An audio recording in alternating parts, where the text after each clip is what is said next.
Welcome to V3 news. లక్ష్యం సమాజహితం. నేను మీ కావ్య. ముందు హెడ్లైన్స్ చూద్దాం. 3 నెలల కాలంలో LRS పూర్తి. రాష్ట్ర రెవెన్యూ ఆఫీసర్, సమాచార పౌర సంబంధాలు, గృహ నిర్మాణ శాఖ మంత్రి.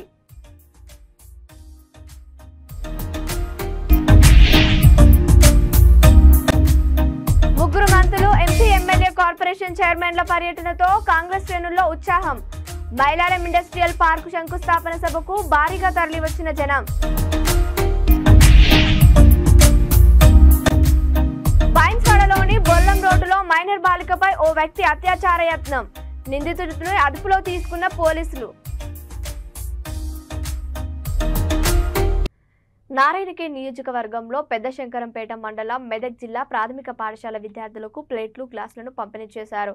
హవేలి, గన్పూర్ మండల పరిధిలోని ప్రాథమిక పాఠశాల మధులవాయి విద్యార్థులకు పట్టణ అన్నపూర్ణ మెడికల్ షాప్ సౌజన్యంతో పాఠశాల విద్యార్థులకు ప్లేట్లు, గ్లాసులు పంపిణీ చేశారు. కార్యక్రమంలో పాఠశాల ప్రధానోపాధ్యాయులు శ్రీనివాస్, ఉపాధ్యాయులు కుమార్ సార్, సంతోష్ కుమారి మేడం, రఘుబాబు, అన్నపూర్ణ మెడికల్ యాజమాని శ్రీమతి జయశ్రీ పాల్గొన్నారు.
జయశంకర్ భూపాలపల్లి జిల్లా కలెక్టర్ కార్యాలయంలో మున్సిపల్, రెవెన్యూ శాఖల ప్రిన్సిపల్ కార్యదర్శులు అన్ని జిల్లా కలెక్టర్లతో వీడియో కాన్ఫరెన్స్ నిర్వహించారు. ఈ సందర్భంగా మంత్రి పొంగులేటి శ్రీనివాసరెడ్డి మాట్లాడుతూ ప్రభుత్వ భూములను పరిరక్షించాలని తెలిపారు. లక్షలాది కుటుంబాలకు లబ్ధి చేకూర్చేలా అవుట్ రెగ్యులేషన్ LRS ప్రక్రియను వేగవంతం చేయాలని కలెక్టర్లను ఆదేశించారు. నిబంధనల ప్రకారం మాత్రమే భూముల క్రమబద్ధీకరణ జరగాలని, ఎలాంటి అక్రమాలకు తావు లేకుండా ఎల్ఆర్ఎస్ ప్రక్రియను పగడ్బందీగా 3 నెలల్లో పూర్తి చేయాలని ఆదేశించారు. ఇక ఈ ప్రభుత్వం మీద ప్రజలు ఎన్నో ఆశలు పెట్టుకున్నారని, మధ్య దళారుల ప్రమేయం లేకుండా సాధారణ ప్రజానికానికి ఇబ్బందులు రాకుండా చర్యలు తీసుకోవాలని సూచించారు. ఈ ప్రభుత్వ భూములు ప్రైవేట్ వ్యక్తుల చేతుల్లోకి వెళ్లకుండా తగిన జాగ్రత్తలు తీసుకోవాలని ఆదేశించారు. ప్రజల ఆస్తులకు చట్టపరమైన హక్కులు కల్పనకు ఆమోదించబడిన లేఅవుట్ల ద్వారా అభివృద్ధిని ప్రోత్సహిస్తుందన్నారు. ఆమోదించబడిన లేఅవుట్ యాజమానులకు ఇలాంటి ఇంటి నిర్మాణాలకు భవన నిర్మాణ అనుమతులు పొందేందుకు, బ్యాంకు రుణాలు పొందేందుకు, కొనుగోలు చేయడానికి మరియు విక్రయించడానికి సహాయపడుతుందని మంత్రి పేర్కొన్నారు. ఈ వీడియో కాన్ఫరెన్స్ లో అదనపు కలెక్టర్ వెంకటేశ్వర్లు తదితరులు పాల్గొన్నారు. పేదవాడికి మంచి చేసే దాంట్లో పేదవాడికి ఏదైతే ఇంధర్మ ప్రభుత్వం మీద ఉన్న నమ్మకాన్ని మాతో పాటు మీరు కూడా రొమ్ము చేయకుండా ఉండే విధంగా మీ అందరి సహాయ సహకారాలు ఈ ప్రభుత్వానికి ఈ జిల్లాకి కావాలని ప్రధానంగా ఈ రోజు ఇక్కడ మీరందరూ ముఖ్యులు ఉన్నారు. ఈ జిల్లాకు సంబంధించిన ముఖ్యులు అన్ని సెక్టార్ వాళ్ళు, ఫారెస్ట్ డిపార్ట్మెంట్ వారు కూడా ఉంటారు. గతంలో ఏవైతే పోడు భూములు సాగు చేసుకుంటున్నారో కొత్తగా మీరు ఫారెస్ట్ కొత్త మీద చెప్పడంలో ఈ ప్రభుత్వం గతంలో సాగు చేసుకునే దాంట్లో దీనికి చైర్మన్ ఉండే విధంగా ఏ రకమైన ఇబ్బందులు పెట్టకుండా నడుచుకోవాలి. అదే రకంగా పోలీసు వ్యవస్థ కూడా ఏదో మనకు లాభీ ఉందని కక్షపూరితంగా మనం ఈ రోజు గత ప్రభుత్వం లాగా మన ప్రభుత్వం ఉండదు, కక్షలు తీర్చుకోవడం కోసం మనకి అధికారం ప్రజలు ఇవ్వలేదు. కాబట్టి మీరు కూడా కక్షపూరితంగా కాకుండా ఫ్రెండ్లీ పోలీస్ అంటే ఏదో పట్ల ఈ ప్రభుత్వానికి ఎంత చిత్తశుద్ధి ఉంటే ఎన్ని ఇబ్బందులు చంద్రబాబు గారికి తెలుసు. వారి సహకారమే దీంట్లో ప్రధానంగా ఉంది. ప్రభుత్వం రైతులకి కొంత ఇచ్చింది, రాబోయే కొద్ది రోజుల్లో మిగతాది కూడా ఇవ్వబోతుంది. గారు గౌరవ ముఖ్యమంత్రి రేవంత్ రెడ్డి గారి నాయకత్వంలోని ఈ కేబినెట్ అంతా ఉద్యోగస్తులకి ఒక కాన్ఫిడెన్స్ ఫస్ట్ వాళ్ళకి ఇవ్వాలి. ఆర్థికంగా ఎన్నికల ముందు మేము సుమారు 3 లక్షల కోట్లు అప్పు ఉంటుందని అనుకునేది. ఎన్నికలైన సీట్లో ఛార్జీ తీసుకున్న తర్వాత ఇన్డెప్త్ గా స్టడీ చేస్తే ఈ రాష్ట్ర ఆర్థిక పరిస్థితి సుమారు 7 లక్షల కోట్ల పైసలు అప్పులో ఉంది. అప్పులో ఉన్న ఉద్యోగస్తులకు ఫస్ట్ మనం ఒక కాన్ఫిడెన్స్ ఇవ్వాలని ఈ ప్రభుత్వం 1వ తారీఖు నాడు మీ అందరికీ శాంతిస్తూ భూపాలపల్లి నియోజకవర్గంలో గణపురం మండలం మైలారం గ్రామ శివారులో సుమారు 60 ఎకరాల విస్తీర్ణంలో ఇండస్ట్రియల్ కారిడార్ అభివృద్ధి పనులకు ఎమ్మెల్యే గంట సత్యనారాయణరావు ఆధ్వర్యంలో ఏర్పాటు చేసిన కార్యక్రమంలో ముఖ్య అతిథులుగా మంత్రులు పాల్గొన్నారు. మైలారం ఇండస్ట్రియల్ పార్కు శంకుస్థాపనకు చేరారు. చేల్పూర్ జెన్కో క్వార్టర్స్లోని హెలిప్యాడ్ వద్ద ఎమ్మెల్యే, జిల్లా కలెక్టర్, ఎస్పీ మంత్రులకు శాలువాలు కప్పి బొకేలు ఘన స్వాగతం పలికారు. అనంతరం మైలారం గ్రామ శివారులోని గుట్టలకు చేరుకొని అక్కడ ఏర్పాటు చేసిన ఇండస్ట్రియల్ కారిడార్ అభివృద్ధి పనులకు మంత్రి శ్రీధర్ బాబుతో మంత్రులు పనిచేశారు. సభ వద్ద మంత్రులు మాట్లాడుతూ భూపాలపల్లి యువతకు ఏర్పాటు కాబోయే ఇండస్ట్రియల్ పార్కుతో చాలా మంది నిరుద్యోగులకు ప్రత్యక్షంగా పరోక్షంగా ఉద్యోగ అవకాశాలు లభిస్తాయన్నారు. మంత్రుల పర్యటన విజయవంతం అవ్వడంతో ఎమ్మెల్యే గంట సత్యనారాయణరావు ప్రజాప్రతినిధులకు, అన్ని శాఖల అధికారులకు, నాయకులకు, కార్యకర్తలకు, అభిమానులకు, నియోజకవర్గ ప్రజలందరికీ ధన్యవాదాలు తెలిపారు.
కామారెడ్డి జిల్లా బైన్స్వాడ పట్టణంలోని బోర్లం రోడ్లో ఓ కామాంధుడు 9 ఏళ్ల బాలికపై అత్యాచార యత్నానికి పాల్పడ్డాడు.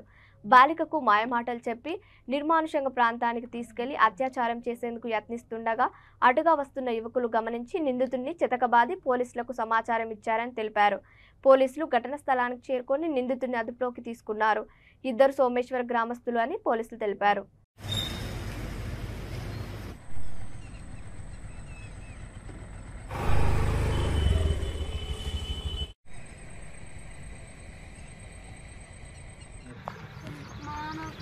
దాదాపు ఆర్డర్ తీసుకున్నావా?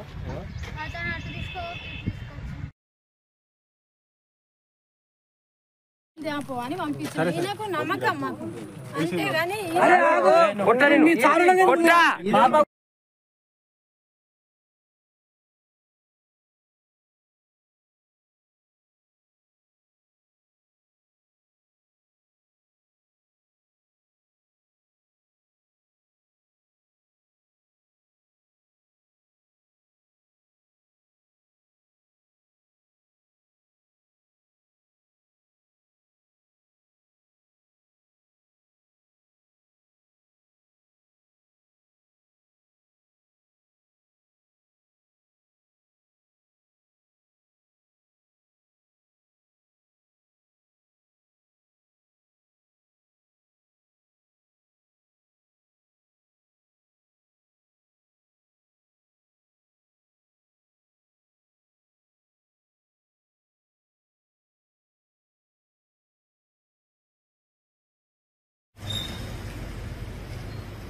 తీసుకున్నావా?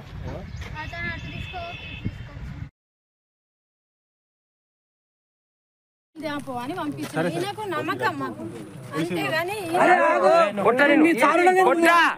బైన్స్వాడ పట్టణంలోని బీజేపీ కార్యాలయంలో ఏర్పాటు చేసిన పాత్రికేయుల సమావేశంలో వారు మాట్లాడుతూ మున్సిపల్ పరిధిలోని పట్టణ ప్రజలకు తాగునీటి వసతి కోసం అమృత పథకం కింద కేంద్ర ప్రభుత్వం 52 కోట్లను సద్వినియోగం చేయాలన్నారు. ఈ కార్యక్రమంలో బీజేపీ నాయకులు, పట్టణ అధ్యక్షులు తదితరులు పాల్గొన్నారు.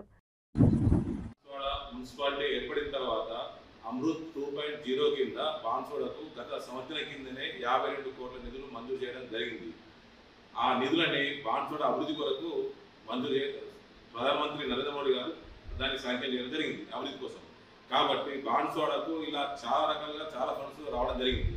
అందులో ఈ ఫండ్స్ని అఖిలపక్షాన్ని అందరి పార్టీలను కూర్చోబెట్టి మాట్లాడి దీన్ని అభివృద్ధిగా బాన్సోడ అభివృద్ధి కోసము ఖర్చు చేయాలని చెప్పి బాన్సోడ బీజేపీ తరఫున కోరుతున్నాను. ఈ ఫండ్స్ మా బాన్సోడ మున్సిపాలిటీకి వచ్చినందుకు నరేంద్ర మోడీ గారికి ధన్యవాదాలు తెలియజేస్తున్నాను. ఎన్నికలు రేపు జరగబోయే స్థానిక ఎన్నికలలో అంటే ఎవరున్నా లేకపోయినా ప్రజాక్షేమమే ధ్యేయంగా పనిచేసే భారతీయ జనతా పార్టీ రేపు భవిష్యత్తులో ప్రతి ఒక్కరికి పోటీ చేసి భారతీయ జనతా పార్టీని అధికారంలోకి తెస్తే ఇంకా ఏ విధంగా అభివృద్ధి చేస్తామనేది చూపించడానికి స్థానిక సంస్థ ఎన్నికలలో ఖచ్చితంగా భారతీయ జనతా పార్టీ ప్రతి దగ్గరలో పోటీ చేసి సత్తా చాటుతుందని చెప్పేసి తెలియజేసుకుంటున్నాం. జై శ్రీరామ్. జై శ్రీరామ్. భారతీయ జనతా పార్టీ మన బాన్సోడ మున్సిపాలిటీకి 52 కోట్ల నిధులు మన ప్రియతమ ప్రధానమంత్రి నరేంద్ర మోడీ గారు ఈ ప్రాజెక్టుకి ఇవ్వడం జరిగింది. దానికి భారతీయ జనతా పార్టీ బాన్సోడ నుంచి మన ప్రధానమంత్రికి ధన్యవాదాలు తెలియజేసుకుంటున్నాం. అదేవిధంగా ఈ డబ్బులను బాన్సోడ మున్సిపాలిటీకి మేము ఒకటి చెప్తున్నాము ప్రజల తరఫున. బాన్సోడ మున్సిపాలిటీలో ఈ 52 కోట్ల నిధులు సద్వినియోగం చేసుకోవాలా అని చెప్పేసి దుర్వినియోగం చేయకుండా ఖచ్చితంగా అవి ప్రజలకు ఉపయోగపడే విధంగా ఖర్చు చేసి మనకి ఇక్కడ బాన్సోడ మున్సిపాలిటీలో ఒక కౌన్సిలర్ లేకపోయినా, చైర్మన్ లేకపోయినా, ఎమ్మెల్యే లేకపోయినా, ఎంపీ లేకపోయినా, ఎటువంటి పదవులు అధికారం లేకపోయినా భారతీయ జనతా పార్టీ ప్రజల కొరకే పనిచేస్తుంది అని ఇది తెలియజేయడానికి ఇది ఒకటే నిదర్శనం. ఇక్కడ ఎటువంటి councillor, power, chairman, MLA, MP ఎవ్వరు ఏ ఒక్క ప్రజాప్రతినిధి లేకపోయినా ప్రజల కోసం డబ్బు ఖర్చు పెట్టాలా, ప్రతిదీ సద్వినియోగం చేయాలనే ఉద్దేశంతో ప్రధానమంత్రి గారు మన 52 కోట్లు ఓన్లీ బాన్స్వాడ మున్సిపాలిటీకే ఇవ్వడం జరిగింది. ఈ డబ్బును ప్రజల కోసము సద్వినియోగం చేస్తూ దుర్వినియోగపరచకుండా ఒక్క రూపాయి కూడా వృధా కాకుండా సరిగ్గా ఖర్చు చేసి ప్రజలకు అందజేయాలని చెప్పేసి బాన్స్వాడ శాఖ తరఫున మేము మున్సిపల్ను తెలియజేసుకుంటున్నాం. వేములవాడ పట్టణంలో ప్రభుత్వ విప్ వేములవాడ ఎమ్మెల్యే ఆది శ్రీనివాస్ మీడియా సమావేశం ఏర్పాటు చేశారు. ఆది శ్రీనివాస్ కమెంట్స్: గత 10 ఏళ్లుగా బీజేపీ బీఆర్ఎస్ ప్రభుత్వాలు వేములవాడ రాజన్న ఆలయానికి ఎన్ని నిధులు తెచ్చారన్నారు. కాంగ్రెస్ ప్రభుత్వం ఏర్పడి ఏడాది కూడా కాలేదు. ఎలా ప్రభుత్వ దిష్టిబొమ్మను బీజేపీ నాయకులు దహనం చేస్తారన్నారు. 2024 నుంచి 25లో బడ్జెట్లో రాజన్న ఆలయానికి 50 కోట్లు పెట్టించామని తెలిపారు. బీజేపీ బీఆర్ఎస్ నాయకులు ఏం సమాధానం చెప్తారన్నారు. బీజేపీ ప్రభుత్వం రాజన్న ఆలయానికి ఏం చేసిందన్నారు. దేశ ప్రధాని హోదాలో నరేంద్ర మోడీ వచ్చి ఏం ప్రకటన చేయలేదన్నారు. బీజేపీ నాయకులు బేషరతుగా మళ్లీ రాష్ట్ర ప్రభుత్వానికి పాలాభిషేకం చేయాలి. గత మాజీ ఎమ్మెల్యే సోషల్ మీడియాలో ఇష్టం వచ్చినట్లు పోస్టులు పెడుతున్నారు. ఈ కార్యక్రమంలో తదితరులు పాల్గొన్నారు.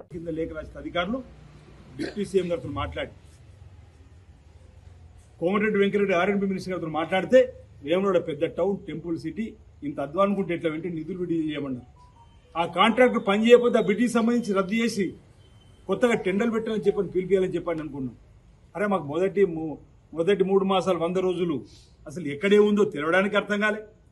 తర్వాత 3 మాసాలు ఎన్నికల కోడు, తర్వాత ఇప్పుడు 4 రోజులు అవుతుంది మీ పట్టాల మీదకి ఎక్కి. అప్పుడు ఏమాయ్ 6 గ్యారెంటీలు, ఏమాయ్ ఆడవాళ్ళకి ఆర్టీసీ బస్సు సుప్రభాతం చేసినాం, రాజీవ్ ఆరోగ్యశ్రీ 10 లక్షలు చేసినాం. ఏం తక్కువ వేసినాం అని ఒకటి వేసుకుంటున్నాం.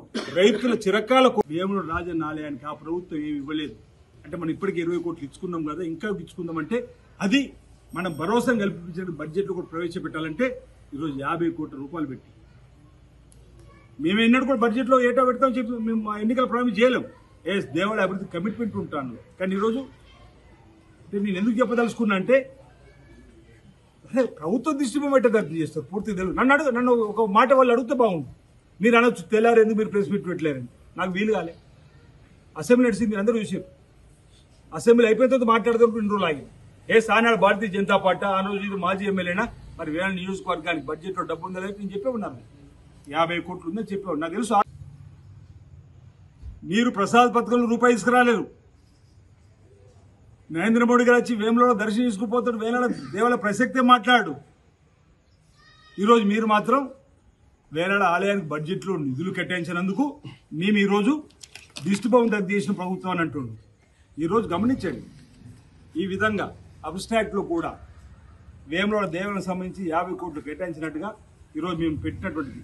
ఇప్పుడు దాని మీద సబ్బును ఎట్లా సరిదిద్దుకుంటారు అంటున్నాం. వేములవాడ టెంపుల్ డెవలప్మెంట్ అథారిటీ వీటికి 50 కోట్లు కేటాయించినట్టుగా 2వ పుస్తకం అంటే విడివిడిగా పద్దులు ఉంటాయి. ఈరోజు నేను డిమాండ్ చేస్తున్న భారతదేశం ఎక్కడైతే ప్రభుత్వ దృష్టి దగ్ధేసినరో ఆ ప్రభుత్వానికి పాలాభిషేకం చేయండి, తప్పును సరిదిద్దుకుండా ఉంటుంది. ఇక పరాయి దేశంలో పాలకుడు 9 నిమిషాల వీడియో రిలీజ్ చేసిండు, మా వాళ్ళు పంపించారు నాకు బడ్జెట్లో. ఇప్పుడేమంటా ఉంటున్నా అనుభవజ్ఞుడిగా లేకపోతే చాలా ముఖ్యమంత్రి రేవంత్ రెడ్డి గారు మహిళా లోకానికి ఎంత విలువిస్తుడు మీ అందరూ చూశారు. ఆడతల్లకు ఆర్టీసీ బస్సు ఉచిత ప్రయాణం కానీ, ఆడతల్లు కోసం అనేక 1 కోటి మంది మహిళలను కోటీశ్వరాలుగా మార్చడానికి ప్రణాళికలు కూడా సిద్ధం చేసింది మా ముఖ్యమంత్రి గారు. ప్రజలకు ఇవన్నీ పోతున్నప్పుడు సభ నిండు సభలో అక్కలు అని సంబోధించిండు. Bharatiya Janata party తప్పులేదన్నది, CPI తప్పులేదన్నది, MIM తప్పులేదు రేవంత్ రెడ్డి గారు మాటల్లో అన్నది. కానీ వాళ్ళు దీన్ని రాజకీయం చేయాలనుకున్నారు. ఒకరోజుకి వాళ్ళు దమ్ముకొచ్చింది. ప్రజల నుంచి వ్యతిరేకత వస్తుందని చెప్పి అనుకున్నారు. వేళ కూడా ఏదో వాళ్ళు కార్యక్రమం చేయలేదు. అసలు హౌజులు ఏం జరిగిందో వాళ్ళకి తెలియదు.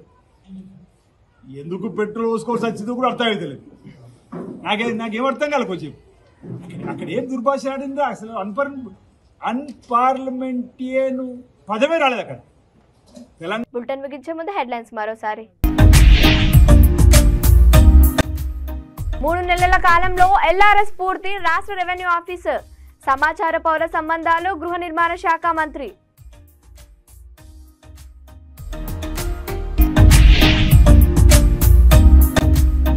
ముగ్గురు మంత్రులు, ఎంపీ, ఎమ్మెల్యే, కార్పొరేషన్ చైర్మన్ల పర్యటనతో కాంగ్రెస్ శ్రేణుల్లో ఉత్సాహం. మైలారం ఇండస్ట్రియల్ పార్క్ శంకుస్థాపన సభకు భారీగా తరలివచ్చిన జనం. బైన్స్వాడలోని బొల్లం రోడ్డులో మైనర్ బాలికపై ఓ వ్యక్తి అత్యాచార యత్నం.